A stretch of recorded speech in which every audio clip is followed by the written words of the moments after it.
I don't know if you can tell by looking at me, but I was fired from being in a gang.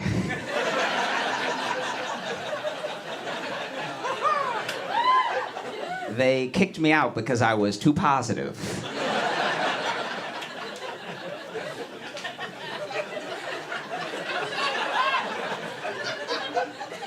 They were like, "Why you always smiling, dog?" I'm like,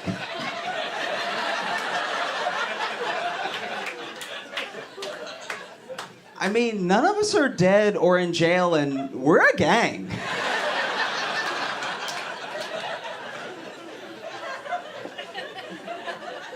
They also kicked me out because I apologized too much. Our drive-bys sounded like, sorry. Like that's... After a while, I saw their point, you know? And even when it came down to it, and they were kicking me out, and I was like, I just want to hang out with my friends, and you guys are my friends, and now I don't know what I'm gonna do. Why do I have to leave? And they were like, bro, you giggle.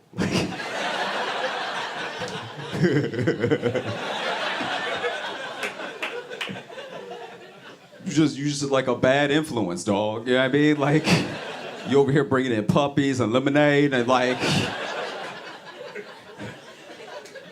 So I'm out. I didn't know that I looked busted today until a homeless man didn't bother asking me for change. And he asked everyone, all right? He was like, hey, brother, hey, brother, hey, brother, hey, brother. Hey, brother, hey, brother, hey, brother. Oh, it hurt my soul. I took an Uber to get here, and I've come to a decision. We should not be able to see the car in the app on the way to pick us up. It's a bad idea. You are only watching mistakes. You are just watching like, oh yes, 6 rights and you'll be here. That's perfect. That is wonderful. That's just what I wanted, you know? No, take another right. That makes sense. No, you should pass me. You're right, you know? Sometimes the car will disappear and then reappear in a place that is still not here. You know what I mean? And you're like, wow, teleportation. I had no idea we had reached this level of technology. That's amazing. Sometimes the car will just start spinning. And it'll spin further away from you, and you're like, is he drunk? Should I get in the car, you know? It's terrible, and it's disrespectful to the driver, you know? Because it's only their job to drive you, not to look cool on the way to pick you up. It's not their job to drift down the street and land in front of you perfectly. Pop the car door open like Ryan Gosling. It's just their job to drive you. They're not at work yet, and you're watching them. Imagine if you had that. Imagine if your boss had you on a screen before you got to work.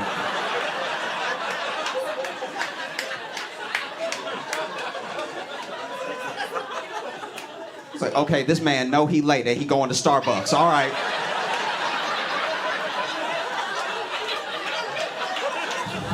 Okay, we're gonna have to have a discussion. It's terrible. I used to think a lot about who I wanted to be when I grew up, like what I wanted to be, everything, you know? And I think I finally decided, when I grow up, I want to be the dude that I am on the first date. That would be amazing. If I could be that dude for real, that is... He is somebody to aspire to, you know what I mean? That dude Reed.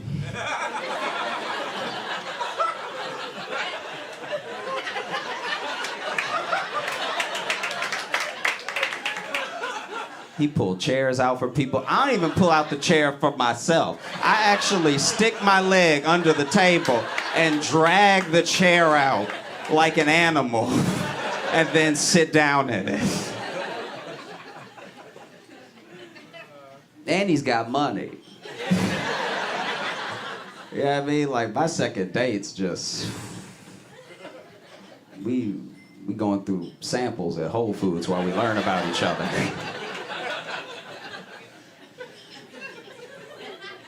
I haven't always lived here. I actually moved to New York from Chicago. Me too. And I quickly realized how proud New Yorkers are of their time. What I mean by that is how long they've lived here. You know what I mean? Like people be like, I'm a real New Yorker, dog. I've been here 8 years. And then somebody in the back that nobody was talking to goes, nah, man, it doesn't start till 10. Like, what are you talking about? Your New York time shouldn't be measured by calendar year. It should be measured by your experiences, you know? Like, if we all moved to New York tonight, and we got off the plane and we got on the train, and then we got off the train as the train doors open, a homeless man coughs in your mouth, you've been here 2 years.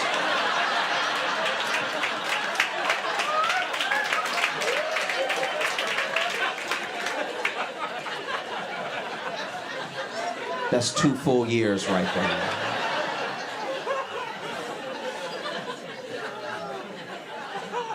I was walking down Times Square, which was my mistake, you know what I mean? And I was walking down the street, I saw this young woman, clearly not from New York, because she was smiling very wide. She was genuinely happy. And you also could tell that she wasn't from here because she was looking up at the screens and the buildings and everything, and she was just blown away because she had seen this in movies and it's here now in front of her. This is insane, you know? And so then she opened her mouth to say, wow.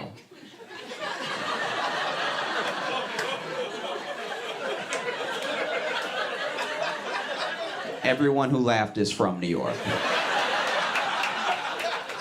She opened her mouth to say wow because she was full of joy and hope and life.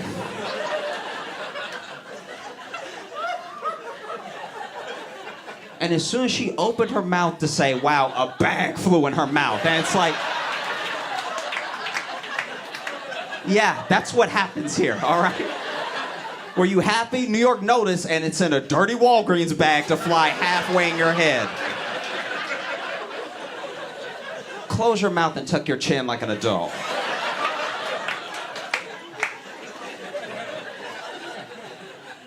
I have to take the train everywhere, and it's exhausting. I know that everyone doesn't have this problem, but I'm I don't know, I'm just pressed up against people the entire ride, just mushed in between people. I'm surprised no one is in me. I'm pressed up against so many people so hard. And I'm not a big man, so if I get pressed up against 2 big men, it's not uncommon for my feet to leave the ground. So now I'm just dangling in between 2 grown men as the train goes. And then they go to get off, and I'm like, sir, please don't do this. I got 3 more stops, please. It's a terrible feeling. I was on the train with one of those ladies that had those baby backpacks. Yeah. You know what I'm talking about? Where the baby is the backpack? She don't want to look at her kid, the baby hanging in the other direction, you know, in some sort of suspended timeout. Baby could be gone for all she knows. It could be a sack of potatoes traded for a baby and she'd still just keep walking, you know what I mean? So it was just me and the baby pressed up against each other. Nose to nose like this, just mushing heads. And this is a baby. That's a soft head. I should not be mushing my grown skull against this baby, you know? But I'm mushing up against the baby, and I look at the baby, and the baby looks at me, and he's like, I don't know.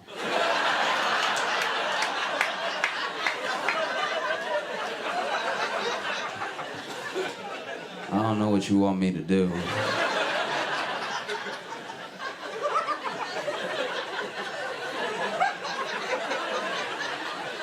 I'm a baby. My feet don't touch the ground either. And then the train sped up, and as it sped up, it shook a little bit, and the baby, I don't know what age of baby this baby was, but he definitely wasn't hold his own head up age. He was out here.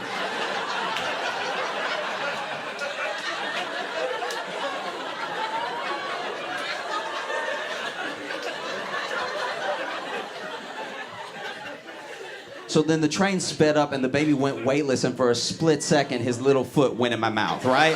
And I didn't close my mouth, I didn't suck on his foot, but still, it was a baby foot in the dirty New York air, you know what I mean? And so I'm choking, and as I'm choking, because there's no shoe, but I'm choking, and I look at the baby, and the baby looks at me, he's like, I don't know what you mean.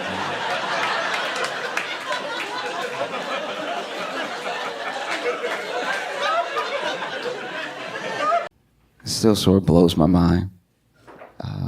I can't believe it, if I'm being honest. I can't believe that they agreed to do it. Like, both of them agreed to. Like, Trump and Biden are going to debate.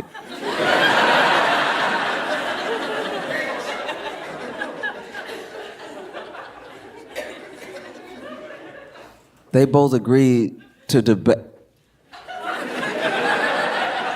This was crazy about them debating. We know how we feel. Like, it's weird that both of them were like, you know what'll do it? You know what'll lock it up? If I talk one more time. That's what the people want, you know what I mean? They want to see me at the booth. That's what. No, it feels crazy. There will be, I can only tell you this. It's months away, I'm sure. But whenever it happens, the only loser will be us. We will.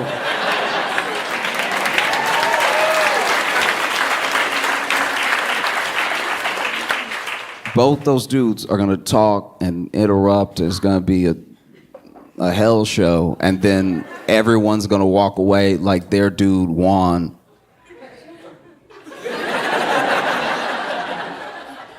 And I do my best to be honest with you and be honest with myself. It does make me nervous, and I think everybody's nervous. I think all parties involved are nervous. You know, I'm nervous for Biden to debate because I'm nervous when Biden talks.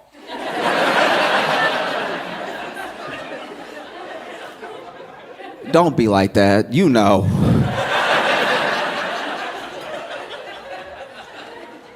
You know what I mean? Like, I think this is the best way I can relate it. Because Biden starts sentences ambitious. The way I relate to how Biden talks is, when I first moved to Chicago, right? I didn't have much, and I moved, and I really wanted to clear my head because I was overwhelmed with the move, right? And I was like young, but I was still scared. I didn't feel like I knew enough people to really have like a support system or anything. And so I was like, you know what? I'm just gonna learn the area. I'm just gonna go for a walk, and without my phone. I don't wanna be in my phone. I wanna learn the neighborhood. I'm gonna go for a walk. I'm gonna clear my head. So then I left my phone at the apartment, and I just went for a walk. And it felt good. It felt genuinely great to just not have people texting me, not be getting notifications on my phone, not get distracted from anything by my phone, and just look at what a beautiful city I had just moved to. And the weather was nice. Y'all would have appreciated it. It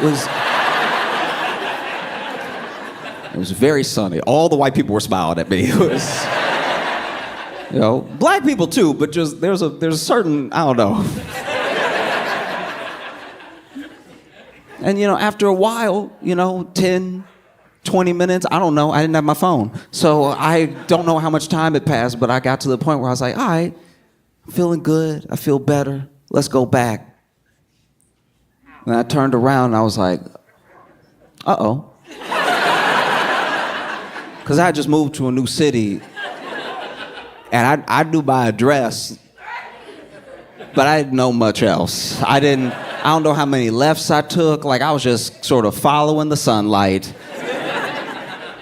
I was letting them lead me, and then, you know, now I'm like, uh-oh. And so it took quite a while. It took a much longer walk than I anticipated for me to get back home, and that's what every sentence Biden says feels like. It feels like,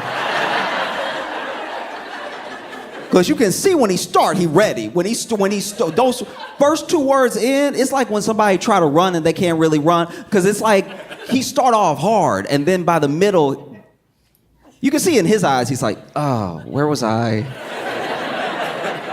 And then by the end of the sentence, he's like, I think I stuck it.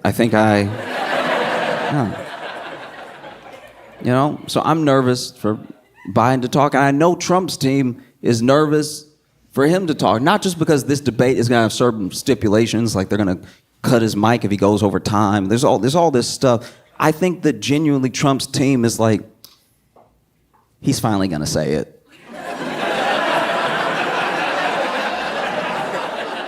We've managed to go 9 years without him saying it, but he gonna slip. He gonna say it.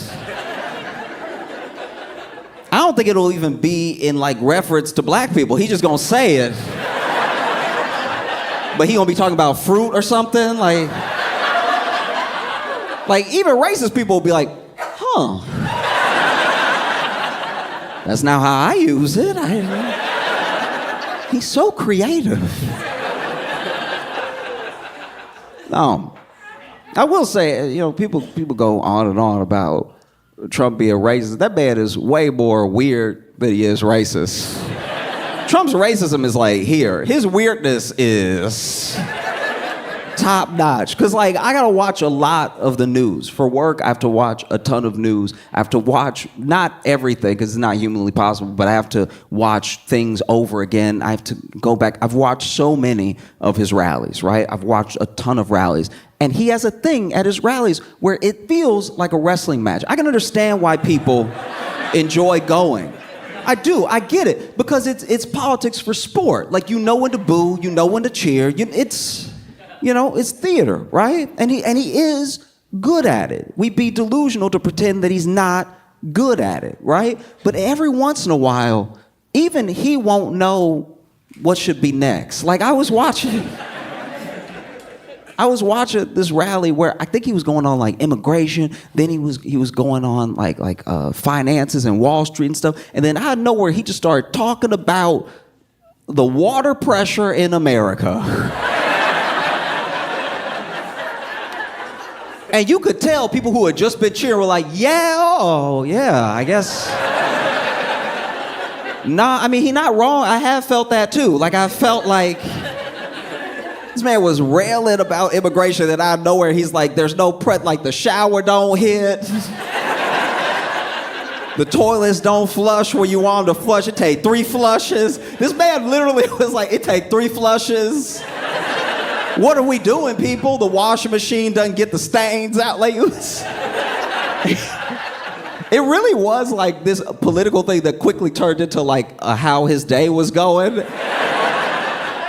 And honestly, it's the most relatable he's ever been to me. Because I was like, nah, he not wrong. Sometimes when you at a hotel, it does drip on you. And you're like, nah, I need power. I need that masseuse setting in the shower. Yeah.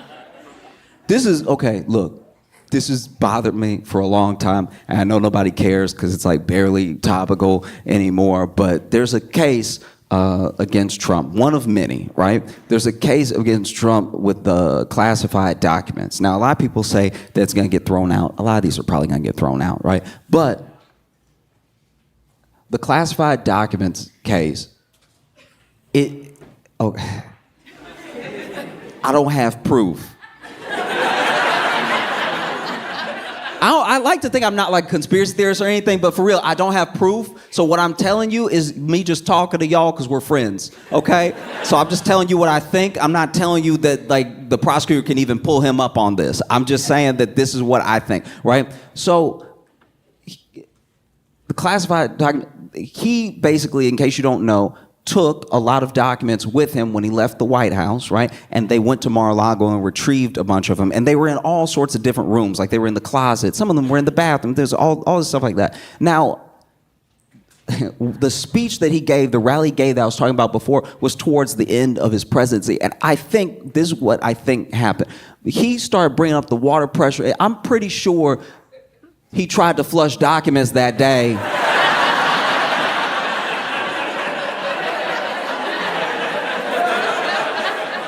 Before the rally, they were like, Mr. President, we have to go. Like, we have to go. We're going to be late. And he's like, he read something that didn't seem good. Everybody jokes he can't read. The man can read. He probably read it and was like, this one. And then he flush it, and because it's printer paper, it doesn't go down like toilet tissue. So then after the third flush, it's not going down. He's like, this country is doomed, all right? This should have been gone down. And so then when they went to Mar-a-Lago and there were all the documents stocked up to the ceiling in the bathroom, people were like, why were there documents in the bathroom? I think that those were unflushed documents. I think that... I don't have any proof of what I'm saying. Take it all with a grain of salt. We're here to have fun. But no, I do think Trump's team is a bit nervous because the agreement for the debate had like very specific stipulations that like some people saying were fair, some people were saying were deeply unfair and everything. But a lot of it just doesn't play to what Trump is good at. You know what I mean? Trump is good with a crowd and they didn't want to have a crowd, stuff like that. And I don't know. As much as I, pick on Biden about talking, Trump has his stuff too. Like I remember that time he tried to say origins. In case you haven't seen the clip, it's phenomenal. Basically, it's rough because I'm not even kidding. I'm being real with y'all for a second. I did feel bad for him in that moment because you can tell he know the word. You can tell he trying to say orange, or he's trying to say origins, and he keeps saying oranges, but he doesn't mean to. It's like when you keep texting the same auto-corrected word and you don't mean to. You know what I mean? Like your friend texts you something crazy and you try to text back like, fuck, and then you end up texting back duck, and then you text duck again. And then you text duck one more time. And then you get upset, so you just text damn it. Like, that's...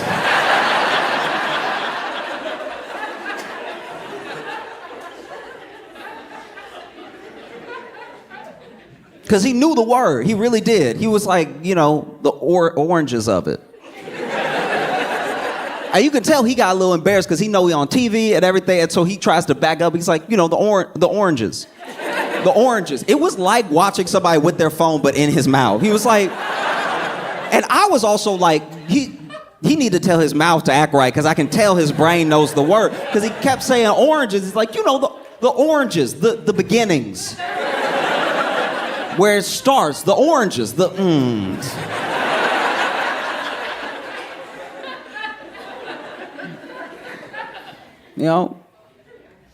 One thing I wish we would have got more of, because it was spectacular to watch, was a real, Trump versus DeSantis. We didn't really get it. You know what I mean? Like Trump just started smoking him off his swag, and then DeSantis dropped out. But I want them to go. I want them to debate. That's what I want to see. That's what the world needs. Those two debating, getting at it, and not about policy or anything, because honestly, they both have shots for each other that would go harder than Kendrick and Drake. Like, Trump and DeSantis in a debate, all Trump has to do is, do his thing. I'm the president you love, and then DeSantis can just be like, well, I served in the military. Where were you? There was one roast that Trump got in on DeSantis that was particularly spectacular. It was fire, right? Because everybody was making fun of DeSantis for wearing heels, because we couldn't tell if he was wearing heels or not, because he always was like, his height is weird. There's pictures where he's next to people and he's taller than them, and then there's pictures where he's next to other people who are the same height as the other people he was taller than, and he's the same height as them. So people were like, he's wearing platform shoes, he's got to be. And then Trump, ooh, it was cold. It's one of the coldest things I've seen him do in a long time. So Trump was explaining the shoes out of nowhere at a rally for no reason. Nobody said anything. He was talking about infrastructure. He was talking about how bad Biden is. And then out of nowhere, he was like, and have you seen DeSantis' shoes? They're weird. When he said they're weird, I paused, and I went and popped some popcorn, because I was like, he's about to light him up. And then this clip did not get passed around as much as it should have, but basically he was describing the shoe, and he was like, you can't tell it's a platform shoe because it's a heel inside. Like, Trump has trouble with the word origins, but he roasted this man so articulately. He was like, no, there's a platform within the shoe, so it looks flat at the bottom, but up top, he's on his tiptoes, and you can tell when he walks. I'm not even kidding, Trump did this. You can tell when he walks because he goes like this.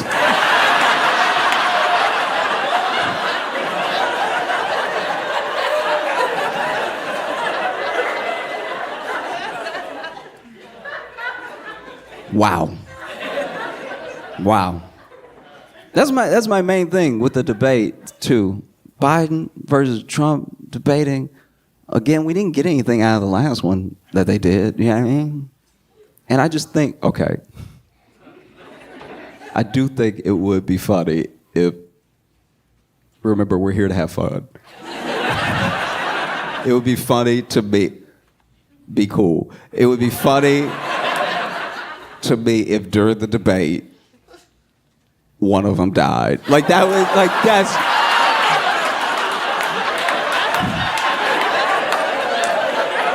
I see some of y'all, no.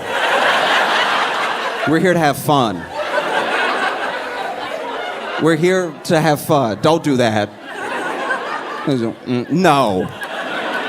Cut it out. You know that is because these are very old men. They're both so old they both used to be president. Like yes. Do you know how old you have to be to used to be? The job you don't get until you're 70? That would be very funny if mid-debate one of them just tip and die.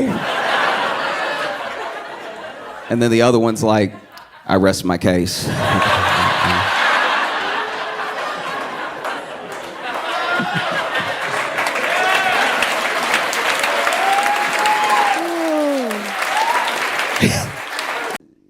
Have y'all been keeping up with this Jonah Hill thing?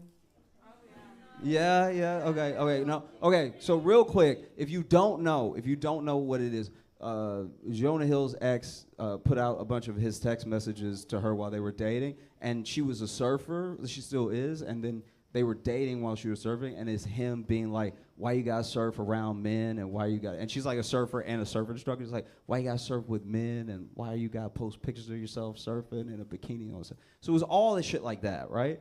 And it just, you could see a decline in the text messages where he's clearly so worried about being cheated on, he's not making sense. He's like, why you gotta surf with dude? Because then if you're surfing and then he's surfing, what if y'all start surfing on each other? You know what I mean? And then like y'all are surfing together, and what if you get surf in your mouth? And then now you were just covered in surf, and you come home and you're like, got surf on you. I was like, nigga, are you all right? Like,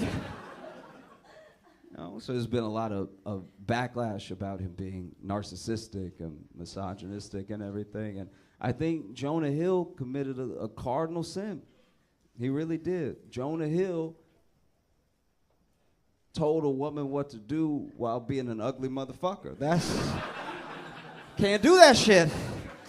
You cannot do that shit. Like, look at the text and then look at his face. You cannot tell anybody what to do, sir. That's too much bass in your text right now for that hairline you got, you know?